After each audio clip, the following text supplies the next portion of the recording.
everyone, it's Rebecca from the Glitz Stitchery. I'm here today with my second doll video. I said I was going to do this one, so I might as well do it. But I did want to wait to do this one until my Jett Dawson came, so she's the one in the middle there on the bottom. Because I was told from the reviews that she had better articulation than the other Rainbow High dolls, and if I'm going to be comparing the articulation between different fashion lines, I might as well go with the best version.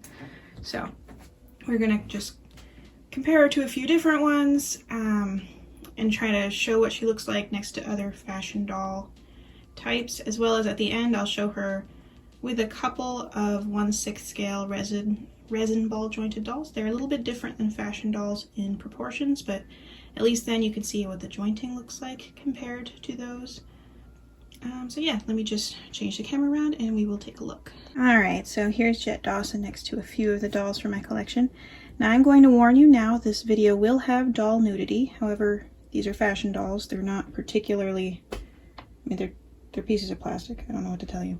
It is what it is. But if I'm going to show you the joints, I'm going to have to take her clothes off. So these are 4 of the types of dolls I have in my collection. This is a Licca head from Japan on an Azone pure Neemo body. So they have bendy, you know, just really standard joints, kind of boring. They do have an ankle joint. They have a upper thigh joint and then hip joint. They have a lot of twist joints in addition to their bend joints. However, the parts all come off because they do have interchangeable parts you can buy. And then I think there's a bust joint as well, maybe? Maybe not. Let me check, actually. Okay, she has like this weird twist joint in the center. This is not my favorite body, but at the time when I got this particular Licca, it was easier to get the pure Neemo bodies than anything else that would be the right skin tone. Because the original Licca bodies are terrible. And I've had this girl a long time now. I just got this outfit for her. Having a hard time getting it to stay straight. There we go. So I have a few different Liccas on pure Neemo type bodies. They have different bust sizes, but they're all basically the same. And then she is significantly shorter, but that's also because Jett has a really big head. I find that this particular pure Neemo body, so this is I think the large, because it goes by the bust size, so I think this is a large, fits Barbie clothes reasonably well, but she is short, so some of the stuff ends up too long. Alright, so I'm gonna pull in a couple made to move bodies from Barbie. So these are just the bodies. They don't have heads right now. I use them for body swapping. I just have them on hand. But you can see the height difference between the Azone Pure Neemo and the standard made to move Barbie body. I have a curvy as well. Yeah, I think that's right. Is this one a petite? I forgot that I had taken the normal size made to move body and already put a head on it. So this one is a normal height, standard height. This one's a petite, curvy. And then the Azone is much shorter than the standard and even more short than the tall version, but I know this one's the standard. Alright, I'm just going to put this one away. The jointing is pretty much the same on the different heights, but yeah, I just wanted to make clear how much smaller an Azone is than a standard Barbie. Alright, put her back where she belongs. I'll fix her later. Alright. So, this one is I think they're called Mama Chapp.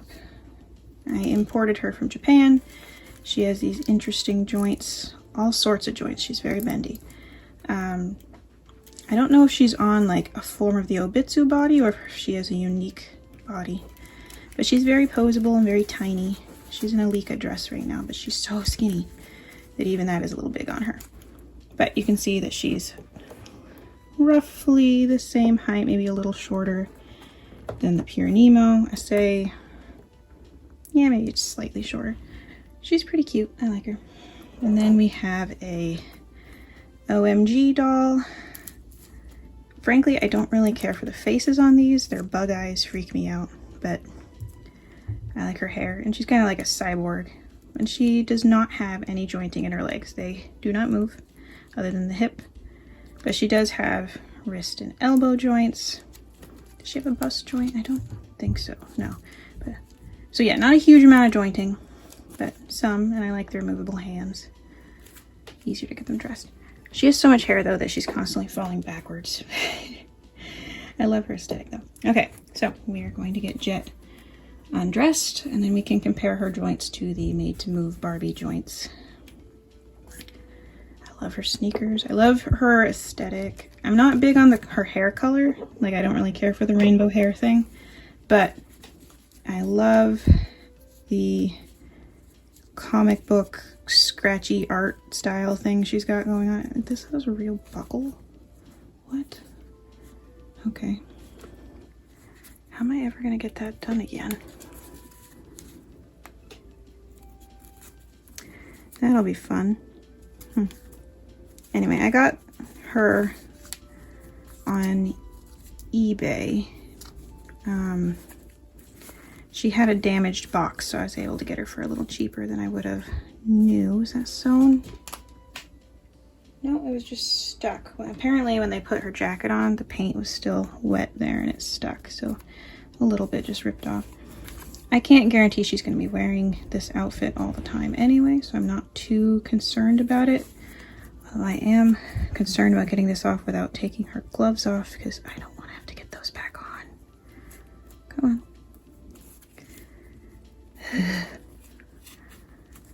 Worst part of taking care of dolls is changing their clothes. Like, it's the most fun, but also the most annoying part. Especially when they layer long sleeves on top of long sleeves. Why did they do that? This part should have been short-sleeved. Alright, I think this part has a Velcro. And the hood? Yes.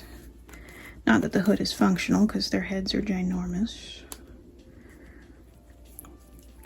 Let's be honest, I mostly just like her fingerless gloves. Those are awesome. Alright, I'm just going to take her off camera for a second so I can finish getting her undressed. It's really hard looking at her through the screen to get her undressed. And I can't tell if this is staining from her clothes or just like fibers. I mean, I don't necessarily care. She's going to be clothed when she's on my shelf, and probably not in these clothes, probably in something I pick out. But it is unfortunate when you buy a collector doll and they have staining. If I had bought her for full price, I'd be a little more upset. Because her hand, oh wait, the gloves stay on the hands when I take them off. Nice. Removable hands is like my favorite thing in a doll. Okay. Barbie does not do that. Barbie should do that.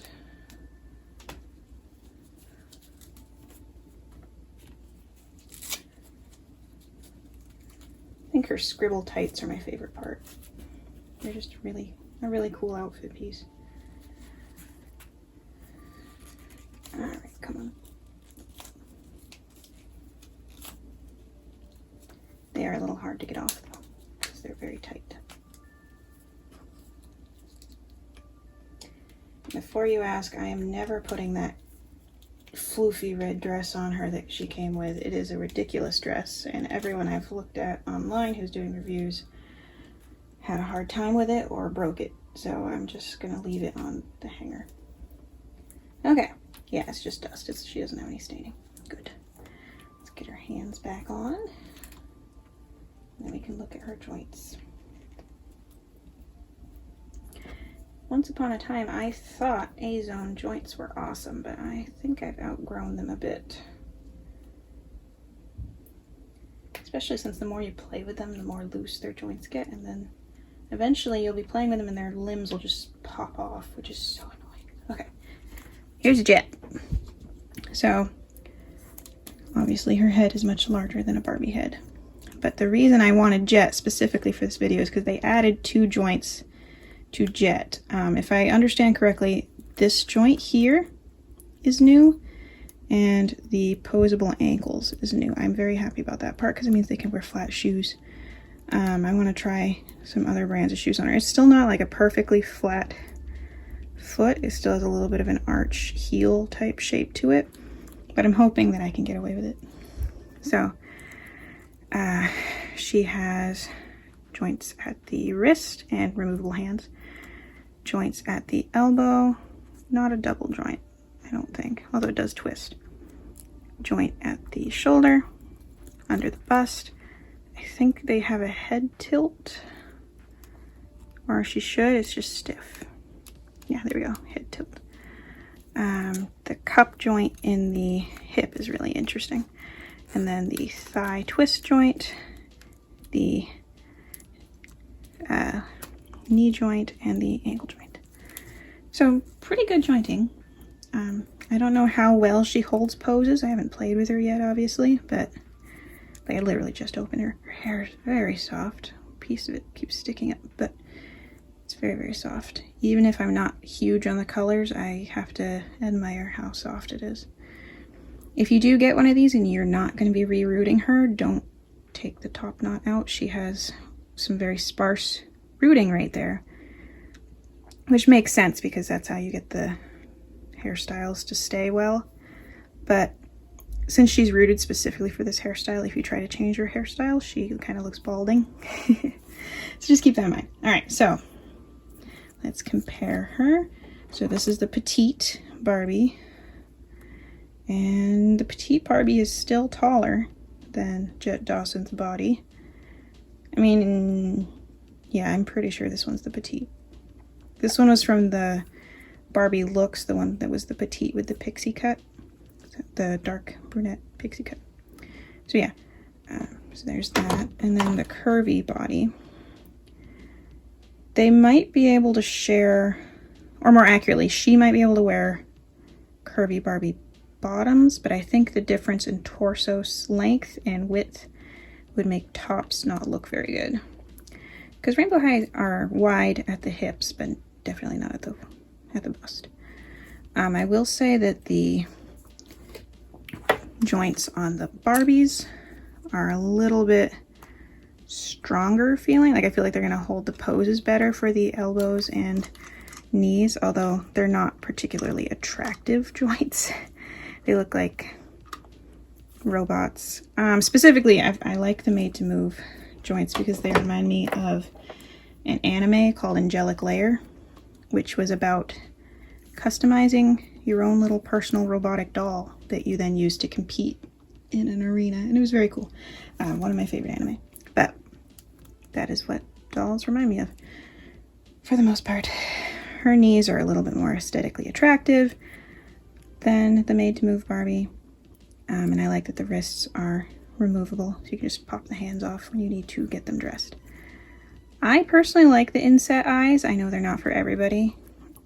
They do remind me of ball jointed doll eyes, because ball jointed dolls, you open up the back of the head, you put the glass eyes in, and then it has a similar look to it. She has really pretty makeup. So yeah, I am going to, well, I don't even have to say I'm going to, I can grab them. I put them over here. I have two 1/6 scale ball jointed dolls over here. So this one is from LUTs. I call her she, but she's technically on a genderless body. And the thing with, I'm going to take her hair off because it makes it a little easier. The thing with ball jointed dolls at 1/6 scale, they're called YOSD. I have heard it also pronounced YOSD. I just call it YOSD. It's easier because I don't know if the other one's accurate. So they are childlike proportions instead of fashion doll proportions. So they're just like night and day different. But they do have similar head sizes, which makes me think that the rainbow high dolls that wear wigs, so like Avery comes with wigs, I'm wondering if possibly ball jointed doll sized wigs for YOSDs, YOSDs, if they will fit. I don't know. So this is a LUTs 1/6 scale doll specifically, and they do have a lot of different versions of this body. I forget off the top of my head which one this one was, but they have some that are more petite and some that are chubbier. and some that are definitely gendered, while others are more genderless, like this one.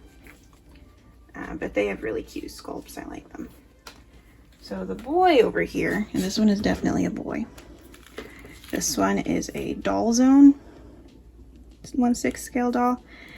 His proportions are more petite. The sculpt is a lot more fragile and delicate looking, very thin. And I'm not going to take his clothes off because he is definitely a he. With ball jointed dolls, they're more likely to be anatomically correct. I like his knees, but I want to show you his knees specifically because the knee shape is similar on the ball jointed dolls to the way they do the knees on the Rainbow High. The difference being that he is hollow and strung with elastic, see? And that holds his joints together so that he can hold poses. He's a little kicky. He could use some new elastic, but he was a event limited doll, so this one isn't even sold anymore. He was just for a specific time, but they have others in this scale anyways. And again, if I took his hat and hair off, he'd be bald. He wears a wig. Off the top of my head, I can't think of any ball jointed dolls that don't wear wigs. They might exist. All right, I mean, I guess that's about it. I'll just take some pictures of the dolls I have in my cabinet and maybe some pictures of Jett next to some other dolls so you can see dressed what she would look like proportionally next to those different dolls. But yeah, that's about it. Thank you so much for watching. I don't know if I'll do more doll content in the future, but I mean, I guess if it does well, I might. There are some more Rainbow High dolls I want, specifically Ainsley and Avery, like they are top of my list. But pretty much all of them with green hair I kind of want as well, and well, if they ever make a doll of Glitch, you know I'm getting Glitch. So that's that. All right, I will go take some pictures, and other than that, see you next time.